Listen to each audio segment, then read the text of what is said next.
2026년 학년도 대입 전략에 대해서 좀 짜봐야 되는데, 전략이라는 건 이제 가변적이잖아요. 네네.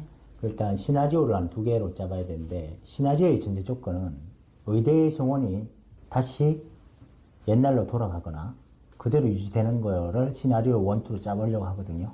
그러면 이제 뭐 지금 현재로 봐서는 인원이 축소되는 거랑 그렇죠. 그다음에 그대로 현행을 유지해서 그렇죠. 그 늘어는 인원만큼 그대로 이제 유지되는 거 이렇게 나눈다는 말씀인 거죠? 그렇죠. 지금 보니까 며칠 전에 발표 났잖아요. 수능 입시 방향이, 네네. 평가원 방향이, 교육평가원장님이 발표하셨는데, 6월 모의고사 작년에 실패했다고 하시고, 네. 9월 모의고사 기준을 낸다고 하시거든요. 근데 9월 모의고사 기억나시죠? 네, 물수능이라고 난리 났었죠. 엄청난데 그걸 기준으로 내겠다 하시면서 네네. 9월하고 수능을 조정하겠다 하셨으니까. 네. 자, 일단은 보면 이 시나리오가 미치는 영향을 좀 분석해 볼 텐데, 일단 케이스 1, 의대가 정원이 일어나지 않고 그대로 유지된다. 타 전형의 합격선이 하락할 것 같은데, 그리고 그러다 보면 수시기회가 확대될 것 같은데, 거기에 대해서 한번 말씀을 해 주실까요? 의대 동원이 이제 뭐 그대로 사실은 유지된다면은, 그러면은 상위권 학생들 같은 경우에는 의대 말고도 뭐 서울대나 연고대, 공대도 하나쯤은 내게 되겠죠. 예, 그렇게 되다 보면은 아이들이 이제 의대 쏠림이 좀 줄어들면서 그 조금 넓어지게 되면은, 저는 오히려 다른 전형의 합격선이 하락된다기보다는 높아질 수도 있다는 생각이 좀 들거든요. 네. 거기에 대해서는 어떻게 생각하시나요? 의대 정원이 지금 3,000명에서 5,000명까지 늘었잖아요, 작년에. 네네, 그렇죠. 그걸 유지한다는 거죠.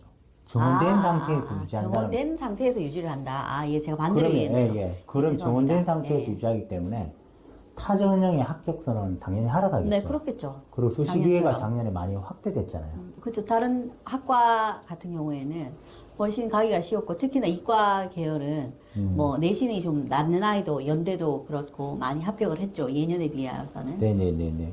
그리고 이제 케이스 2를 보면 이제 반대가 되죠. 네. 의대 정원이 축소되고, 그 다음에 이제 원상복귀, 이게 거의 다 오늘 보니까 이 만들 때랑 다르더라고요. 거의 이게 확정하는 된 분위기 네, 가는 것 뉴스는 같아요. 좀 그렇게 보도가 되었죠. 그리고 이제 케이스 1에서 작년에 보면 정부 규제가 없다 보니까 서울대 빼놓고는 영재고 다 받아줬죠, 의대에서. 네, 그렇다고 하시더라고요. 그리고 이제 영재고 제약을 이제 실제로 하겠다는 지금 말이 나오고 있잖아요. 네. 그게 될지 안 될지도 좀 봐야 되는 것 같거든요. 네네. 그리고 상위권에 이제 집중돼 있는 경쟁은 당연히 상승할 수밖에 없겠죠. 그렇죠. 예. 그런 걸 가지고 오늘 좀 얘기를 좀 나눠보려고 네네. 합니다. 예. 일단 공통적으로 봤을 때 상위권 학생은 뭐 바뀌든 안 바뀌든 주로 해야 되는 게 뭘까요? 뭐 가장 중요한 거는 이제 뭐 진로를 설정할 때 있어서 그 교과 선택이 굉장히 이제는 중요해졌잖아요. 네네. 그러면서 뭐 순수 생명이나 이런 쪽이 아니면 물리를 했냐 안 했냐, 과학에서는. 수학에서는 이제 제가 늘 말씀드리지만 5개 주요 교과를 다 선택했냐 안 했냐, 이게 이제 굉장히 기본적으로 중요할 것 같고요. 그러고 나서 이제 그 다음에는 거기에 얼마나 자기의 전공 적합성을 잘 녹여냈냐를 드러내야 되고, 그 다음에 이제 학업 역량을 극대화한다고 하는데, 우리가 이제 잘 알아야 되는 건 이 모든 것이 같은 내신 구간 안에서 그 생기부의 여러 가지 요인들이 평가된다는 거지, 구간을 벗어나서 예를 들어서 뭐 1.8과 1.5가 경쟁 상대로 보기에는 조금 힘들다, 일반고 기준으로 봤었을 때. 예, 거기에 대해서 조금 집중하셔서 여러 가지 관리를 하셔야 된다는 게 이제 제일 포인트일 것 같습니다. 근데 지금 들리는 말에 의하면 고교 학점제를 충실하게 대학교에서 반영한다면 미리 네. 정시 비율도 줄여줄 수 있다, 이런 말이 나오고 네네. 있잖아요. 그렇죠. 그러니까 이제 상위권 학생들은 올해부터도 될 수 있다는 말이 나오더라고요. 그렇죠. 그러니까 이제 그 전공 적합성이나 과목 선택이 되게 중요할 수밖에 없겠다. 더 그죠? 중요해졌죠. 네, 수시가 늘어나고 네네. 정시가 줄 것 같죠, 올해부터. 네네, 그렇죠. 그러니까 더 상위권이 이제 그런 부분에 조심해야 된다는 말이겠네요. 네네. 그럼 중위권 학생들은 수시 해야 되나요? 수시를 하건 안 하건 이제 늘상 어머님들이 많이 물어보시고 학생들도 묻는 것이 내신을 버릴 것인가 말 것인가에 대한 이야기를 많이 하는데, 전체적으로 이제 선생님도 그렇고 학부모님이나 학생들도 지금 이제는 합의를 본 것 같아요. 내신이 결국에는 수능으로 가는 중반의 길이기 때문에 모두 다 이제 그걸 해야 된다는 생각은 하고 있고, 그러나 현실적으로 이제 9등급제에서는 3등급 바깥으로 밀려난다면은 수시가 이제 현실적으로 좀 어렵다. 그렇다면 논술을 할 것인가에 대해서 조금 생각을 해야 하지만, 어쨌든 내신이 이제 곧 중간고사이잖아요. 그때마다 이제 끝까지 최선을 다하겠다는 것이 합의가 된 사항인 것 같아요. 그리고 나서 이제 그 다음에 가장 중요한 것이 공동교육 과정은 누구나 다 이제 열심히 잘 해야 되고, 거기에서 기본적인 걸 좀 탄탄하게 해야 되겠죠. 그리고 나서 이제 자신만의 차별화된 학생부를 만들고 또 비교과 활동을 강화한다고 하는데, 중위권 학생들은 사실은 그 내신을 따는데 더 집중을 해야 될 것이고, 그렇지만은 수행이나 이런 것에서 이제 적절한 시간, 지금도 이제 수행 평가에 관련하여서 아이들이 많이 보고서도 내고 하고 있거든요. 그거에 대해서도 학교에서 하고 있는 것, 선생님들이 권하는 거에 대해서는 적극적으로 참여를 하면, 그러면 이제 결국 계산은 나중에 하는 거잖아요. 내신이 이제 완결되고 나면 그때 성적을 가지고서 하는 것이기 때문에 일단은 그렇게 해야 되고, 과목별 전략이나 시험에 대한 전략은 학생마다 다르기 때문에 전체적으로 어쨌든 최선을 다해야 된다는 말씀을 드리고 싶어요. 그러면 이제 수시와 정시를 상위권이든 중위권이든 병행해서 준비하는 게 필수겠고. 네, 그렇죠. 그리고 수시 지원 전략을 수립해야 되잖아요, 둘 네, 다. 그렇습니다. 그리고 정시도 대비해야 되고. 그리고 이제 모의고사 활용을 되게 잘해야 되잖아요. 네, 그렇죠. 모의고사라는 것이 뭐 어떤 애들이 이제 대부분 묻는 게 이렇죠. 뭐 며칠 전에도 이제 모의고사를 봤잖아요. 그 모의고사 때는 뭐 편안하게 시험을 봐서 성적이 잘 나오는데, 내신 때는 아이들이 너무 긴장한 나머지 시험에서 이제 잘 수행을 못 한다고 하는데, 제가 볼 때 교과별로 이제 본다면은 수능을 기준으로 했었을 때 수학은 30문제를 100분 안에 푸는 거랑 20에서 25문제를 50분에 푸는 거는 굉장히 다른 전략이 필요하고, 대비법도 달라야 되는 것이고요. 그리고 국어와 영어 같은 경우는 내신이랑 수능이랑 공통적으로 나타나는 것이 시간 내에 문제를 해결할 수 없다는 것, 그것을 이제 어떻게 해결할 것인가, 거기에 포커스를 맞춰서 모의고사를 활용해야 된다는 생각이 듭니다. 그럼 이제 수시 전략부터 좀 얘기를 해주시죠. 네네. 그게 바뀌지 않다면, 3,000명에서 5,000명 그대로 간다면. 예, 그렇다면은 이제 자연계 학생들은 상당히 수시를 준비하는 학생들은 유리할 것이다. 특히나 이제 서울대나 연고대 같은 경우가 내신 값이 많이 내려왔다고 하잖아요. 많이 내려왔더라고요. 네네, 그렇죠. 예, 통계를 그러니까 보니까. 이제 수시 합격선이 하락하니까 뭐 예년에 우리 학교의 선배님들은 어땠다면 좀 더 그 상향하여서 수시를 도전해 보는 것도 괜찮을 것 같고요. 또 그렇기 때문에 비교과 역량이 더욱더 중요해지는 한 해일 것 같습니다. 그렇기 때문에 학생부 완성도도 더 강화해서 해야 되는 것이 이제 수시를 준비하는 학생들이 해야 할 것이고요. 그 일반고 전략하고 영재고 전략이 어머님들이 지금 많이 문의를 하시거든요. 네네. 전략이 틀려야 될 것 같은데, 일반고 예. 전략에 대해서는 어떻게 봐야 네네. 될까요? 일반고 같은 경우는 뭐 아시겠지만은 그 의대를 가려고 하는 아이들은 정말 극상위 아이들이잖아요. 네네. 그러니까 이제 그 의대를 가지 않으면 이제 그다음 생명 쪽으로 아이들이 또 이제 그 전공을 변해서 이제 가잖아요. 그러니까 그걸 좀 잘 지켜봐야 될 것 같고, 그 다음에 이제 지역 사회를 기반으로 해서 많은 활동들을 하는 것이 좋습니다. 뭐 예를 들어서 지역 사회라고 하면 뭐 다양하죠. 뭐 서울이라고 할 수도 있겠고, 강남구라고 할 수도 있겠고, 뭐 대치라고 할 수도 있을 텐데, 어떤 탐구 활동을 할 때에도 그 현실적인 문제를 해결하는 것에 있어서 그것을 조금 도입하는 것도 좋을 것 같고, 그렇게 하려면 결국에는 기획부터 이것을 잘해야 되고, 그것이 바로 학생부를 차별화할 수 있는 뭐 출발점이 될 것 같습니다. 그런데 무엇보다도 조금 깊이 있는 내용으로 다가가기 위해서는 독서랑, 그리고 그렇게 어렵지 않은 자연스러운 범위 내에서 논문이나 이러한 참고 자료를 활용하는 것을 추천드립니다. 작년에 보니까 일반고, 영재고 가지 않고 일반고 남은 애들이 많잖아요. 네. 그러다 보니까 내신 값이 어마어마하더라고요. 저번에 1.0이 있다고 말하니까 거기 유튜브 댓글에 어디 있냐고 막 하는데 상당히 많더라고요, 강남에도 이제는. 이게 이제 점점 양극화가 되는 그 입장인 것 같아요. 그래서 한 전교 20등 안에 들기는 굉장히 힘들고, 또 그 위에 10등 안에, 그 다음에 탑 5는 굉장히 더 어려워지는 것 같고요.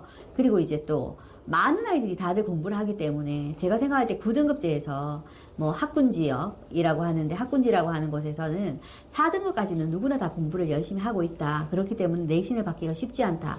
그러나 이제 그 밑에는 또 사실 뭐 좀 내신을 공부를 하지 않고 버리는 학생들이 또 많기 때문에 그렇게 경쟁이 치열하지 않는데, 우리가 지금 수시에 대하여서 조금 이야기를 한다면은 1, 2, 3등급 안에 9등급제에서는 들어가야 되는 것을 논의해야 되겠죠. 등수로 봐야 된다.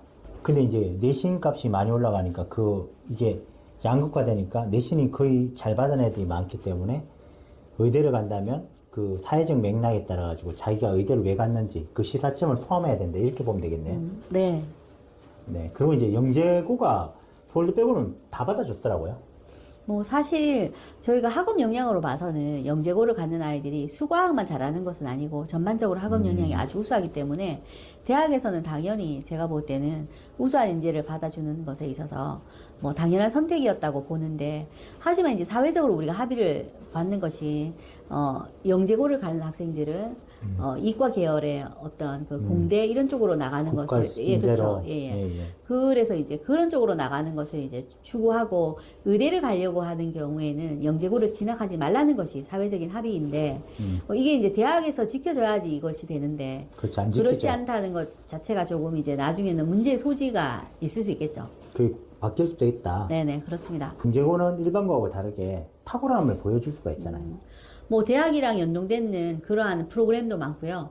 그리고 교과 과목 자체도 저희가 일반적으로 그 고등학교에서 하는 것과는 전혀 다른 그러한 커리를 타기 때문에 아주 심화돼서 본인이 뭐 깊이 있는 연구, 뭐 대학교 3학년 정도 전공에서 하는 내용들도 다 담을 수가 있기 때문에 완전 다르다고 볼 수 있겠죠. 그리고 저희가 뭐 제가 지도하는 서울 영재고 걔들 보면 자기들끼리 보면 랭킹이 있더라고요. 국대급 뭐 이런 식으로 있더라고요.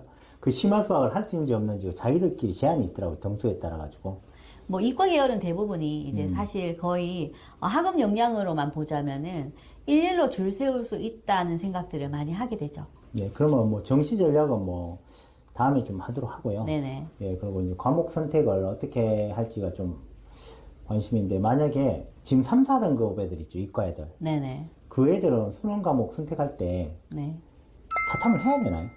사탐에서 예를 들어 탐구, 그 과학 탐구에서 제가 생각하기에 3등급이나 4등급인 학생들은 사탐으로 갈아타는 것도 괜찮은 전략이라는 생각이 듭니다. 왜냐하면은 지금 현재 거의 대부분이 사탐런으로 하여서 모집단의 인원이 줄어들 것이고, 그렇다면 3, 4등급 학생들이 아주 열심히 한다고 하여도 1, 2등급 학생을 이겨낼 수는 없고, 그렇다면은 이제 결국에는 더 성적은 나빠져서 4, 5등급으로 주저앉을 수도 있기 때문에, 그런 학생들 같은 경우는 사탐으로 갈아타는 것도 괜찮은데, 그렇다면 이제 1, 2등급을 유지했던 학생들은 또 어떻게 해야 폭망이네. 되냐.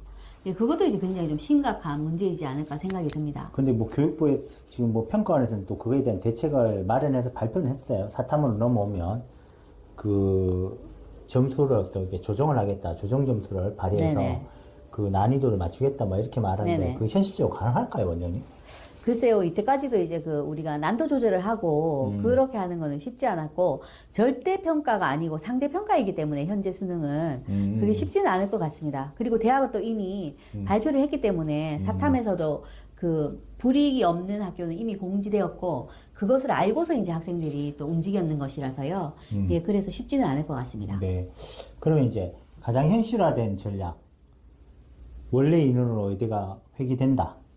그렇게 보면은 수시 전략은 바뀔 수밖에 없겠죠. 그렇죠. 그리고 입결이 이제 상승할 수밖에 없고, 내신이 또 더 중요해지는 그런 그렇겠죠. 모습을 보일 네네. 것 같은데, 수시 컷도 상승할 것 같고 경쟁이 심화될 것 같은데, 그때 수시 전략하고, 그리고 애들이 보면 정시도 이제 더 치열해지겠죠. 그에 따른 일반고의 전략과 영재고 전략, 그리고 과목 선택 전략까지 한번 말씀해 주시죠. 뭐 수시가 이제 전체적으로 만일에 그 예년으로 돌아가서 인원이 이제 원래대로 이제 그 회귀한다. 줄어든다면, 예. 네. 입결의 그 컷이 올라가겠죠. 그래서 내신도 더 좋아될 것이고, 경쟁도 더욱 이제 치열해질 것 같은데요. 근데 일반고 학생들 같은 경우는 뭐 학생부를 만들 때 좀 더 이제 자기의 전공에 대하여서 좀 깊이 있게 파는 그러한 것들이 좀 필요할 것 같고요. 그리고 이제 의대를 가려고 했었을 때 뭐 원래 의대를 가려고 이제 준비했었던 학생들은 그대로 이제 진학을 해야 되고, 논술 전형도 같이 이제 생각해 봐야 될 것 같습니다. 그리고 특히 이제 교과목 선택에 있어서 생물과 물리를 꼭 뭐 하라고 말을 하니까 결국에는 생명, 물리, 그 다음에 화학을 하는 것이 좋겠죠. 그리고 이제 이건 의대뿐이 아니고 공대를 가는 학생들도 이제 권하고 싶은 건데요. 물화는 해야 된다라는 말씀을 드리고 싶고, 수학은 가능하면 다 해라 할 수 심화해서? 있으면. 네, 그렇죠. 그리고 이제 비교과 활동에서 창체 활동에서도 열심히 해야 되겠지만은 그 자기가 수행이나 이런 것들에서 교과목 세특에서도 학업 역량과 함께 수행 평가나 이러한 것들을 좀 열심히 해야 되는 게 필요할 것 같습니다. 영재고는 그렇게 되면 의대에 좀 진학이 어렵겠죠. 수시에서 이제 얼마나 받아주느냐, 대학의 입장에 따라서 이제 결정이 될 텐데요. 아무래도 이제 의대 진학은 영재고 자체에서는 많은 노력을 하고 있었잖아요. 뭐 그 점수를 하는 것도 이제 ABC로 주는 것들을 그냥 그 일반고처럼 해서 대학에 건네기도 했고 했었는데, 어쨌든 커리를 보면은 영재고 학생인 것을 알 수 있고요. 그리고 대학에서 받고 싶겠죠. 그래서 그렇게 본다면 이제 대학에서 어떤 선택을 하느냐에 따라서 이게 진학이 쉽고 어려운 것이 결정될 것 같고요. 또 사회적으로 합의를 이루었는 것에 대해서 어떤 제재가 있냐 없냐에 따라서 그것은 판단할 몫이라고 생각이 됩니다. 그렇지만 이제 영재고 학생들이 만약에 공대를 간다거나 그 이과 계열로 이제 뭐 학문적인 그러한 연구를 하는 과정으로 간다면 아주 뭐 긍정적이게 학교를 뭐 어디를 가도 거의 뭐 합격할 수 있지 않을까 생각이 되는데요. 그것의 이유는 왜냐하면 활동 자체가 또 프로그램 자체가 아주 특화되어 있고 또 여러 가지 뭐 유리한 점이 많습니다. 하지만 또 우리가 알고 있어야 되는 게 영재고 내에서도 끼리의 경쟁이 있기 때문에 내신은 굉장히 중요하다. 그래서 아이들이 뭐 수학이 내가 훨씬 잘하지만 내신으로 봤었을 때 시험 점수는 다르다고 해서 또 어려움을 토로하는 것이 영재고 학생들도 역시 마찬가지 현상입니다. 그럼 영재고 학생들이 이제 인원이 이제 5,000명에서 3,000명으로 의대가 확 줄어들면 네. 얘들은 당연히 의대 진학이 좀 어려워질 거 아니에요. 그렇게 되겠죠. 그리고 이제 지금 말이 나오고 있는데 영재고에 대해서 제한을 가한다 그러면 많은 애들이 공학 쪽으로 갈 거잖아요. 네네. 그럼 공학이 이제 또 박 터지잖아요. 그렇게 되겠죠. 그럼 그게 말해서 진로를 재설정해야 될 것 같은데. 그러면 이제 제가 생각하는 거는 영재고 학생들이 진로를 재설정해야 된다는 말씀도 맞는데 거기에 따라서 도미노 현상으로 하여서 일반고 학생들도 선택에 있어서 또 다른 선택을 해야 되는 그러한 어려움이 있겠죠. 빠진 자리가 이제 메꿔지면서 거기가 경쟁이 치열해지겠다. 네, 서울대 그렇게 공대나 되겠죠. 이런 데가. 네네. 그러면 이제 이렇게 인원이 5,000명에서 3,000명을 줄어들면 정시 전략도 바뀔 수밖에 없는데 그렇겠죠. 수능의 난도에 따라 가지고 바뀔 것 같은데 그럼 평가원에서는 9월 모의고사 기준 내면 변별력이 없잖아요. 작년 9월 모의고사는 정말 쉬웠다는 평가였고 그런데 평가원에서도 하기에는 좋은 문제였다는 그러한 이제 평가를 했는 것 같더라고요. 네, 그러면 이제 6월, 9월 모의고사를 적극적으로 활용해가지고 정시에서 많은 친구들이 이제 지원할 것 같거든요. 네네. 그러면 이제 그러다 보면 이제 평가원도 보면 모집단이 커지고 그 다음에 보면 인원은 작아지면 난도를 조절할 것 같은데 원장님 예상은 어떠세요? 제가 생각하기에는 수학이 좀 이번에 3월 모의고사에도 어렵게 나왔고 국어도 뭐 쉽지 않았다고 하더라고요.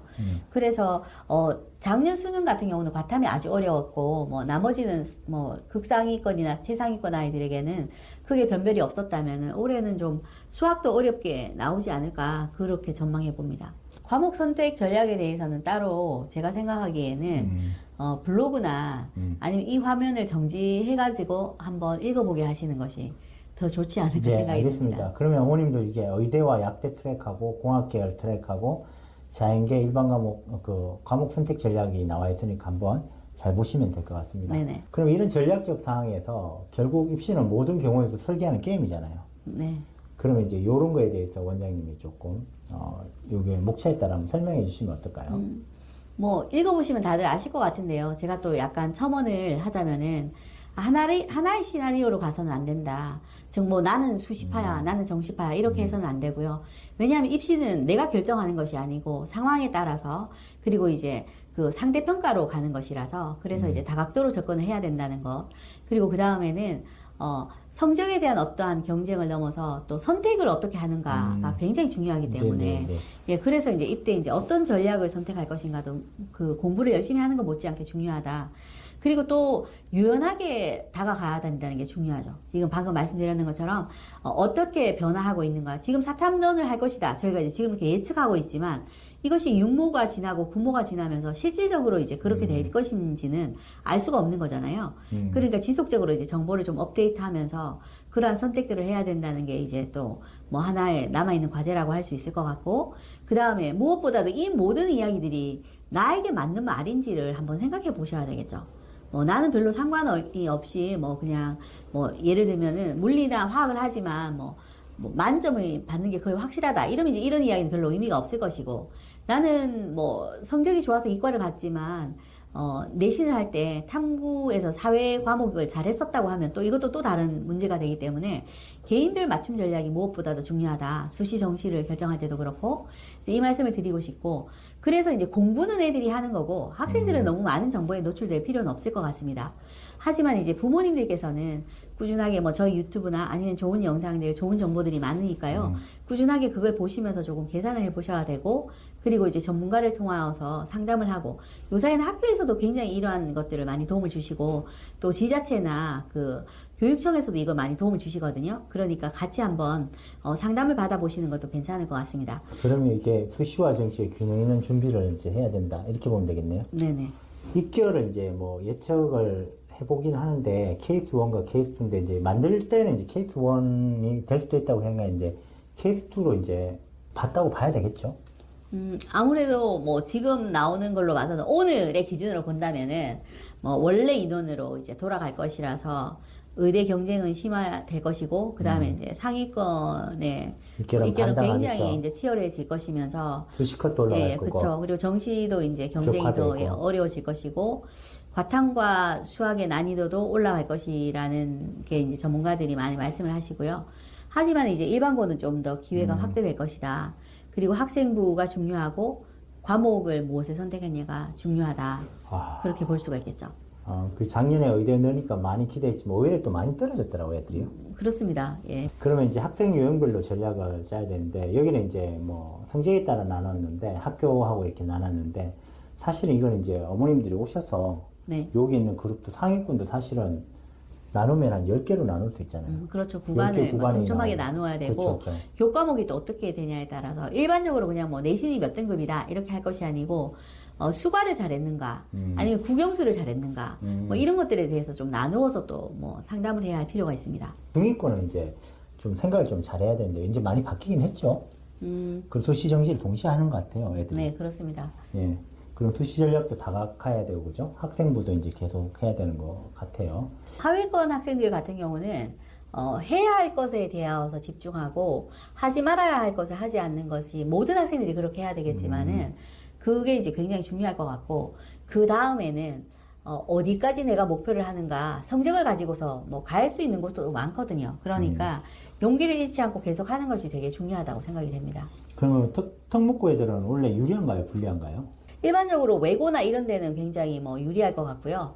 그리고 그 과영제고도 만일 의대를 가지 않는다면 유리하겠죠. 그런데 지금은 이제 전국 자사고나 이런 곳이 조금 이제 입장이 되게 난감해졌고, 예, 그렇게 되기 때문에 이게 고교 학점제 때문에 그런 것인지, 올해 입결도 뭐 여전히 그 애들이 이제 고교 학점제의 영향을 받으면 불리해질 것이고, 예년에 선배들의 영향을 본다면은 뭐 유리하다는 것이 되는데 그 결과는 좀 궁금합니다. 네, 이제 결론하고 이제 마무리를 해야 될 것 같은데, 참 유연한 전략 수립이 무엇보다 중요하고 정부 싸움일 것 같은데, 네. 그리고 특히 보면 이 개인별 맞춤 전략이 너무너무 중요할 것 같고, 과목 선택도 중요하고, 수시와 정시도 계속 병행해야 되잖아요. 네. 그럼 이런 어떤 어려움을 처해 있는 어머님들이 보면 지속적으로 이제 입시 동향을 모니터링 해야 되잖아요. 그 어머님들한테 드리고 싶은 말씀 한마디만 하고 마무리하죠. 오프라인 설명회 때 늘 많이 말씀드리는 말씀으로 마무리를 하고 싶은데요. 우리가 컵에 물이 반이 있었을 때 세 가지로 해석을 할 수가 있습니다. 컵에 물이 반이나 남아있다. 반이 남아있다. 반밖에 없다. 다 맞는 말이죠. 예, 그런데 여기에 이제 심리적인 것을 첨가해서 말을 하는데요. 여기에서 이제 어머님들이 장기적으로 봤을 때는 우리 아이가 잘 될 거라는 그런 이제 긍정적인 메시지를 가지고 있으셔야 될 것 같고, 현실로는 받아 있는 점수를 가지고서 어디를 지원해야 될지, 내신과 그 모의고사를 가지고서 계산을 해야 될 것 같고요. 그리고 이제 시험에 대비하여서는 내신 시험이나 수능에 대해서는 굉장히 리스크 관리를 잘하면서 반밖에 없다는 전략을 가지고서, 막연하게 시험을 잘 볼 것이라는 생각은 정말 위험합니다. 그래서 수능이나 내신에 대해서는 보수적으로 아이에게는 긍정적인 메시지를 주시지만 이게 이렇게 되었을 때는 어떻게 해야 되는가에 대해서 리스크 관리를 같이 해주는 것이 학부모님이나 아니면은 교사, 뭐 저희 같은 그러한 어른들이 해야 할 일이지 않을까 그렇게 생각됩니다. 요새는 뭐 말을 많이 하는 것보다 많이 들어주라고 이제 하잖아요. 그렇죠. 차별화보다는 리스크 관리가 되게 중요한 시점이 됐는 것 같은데. 자, 이제 오늘 여기까지 하고 다음에 이제 또 좋은 말씀 나눠보도록 하겠습니다. 예, 감사합니다. 네, 감사합니다.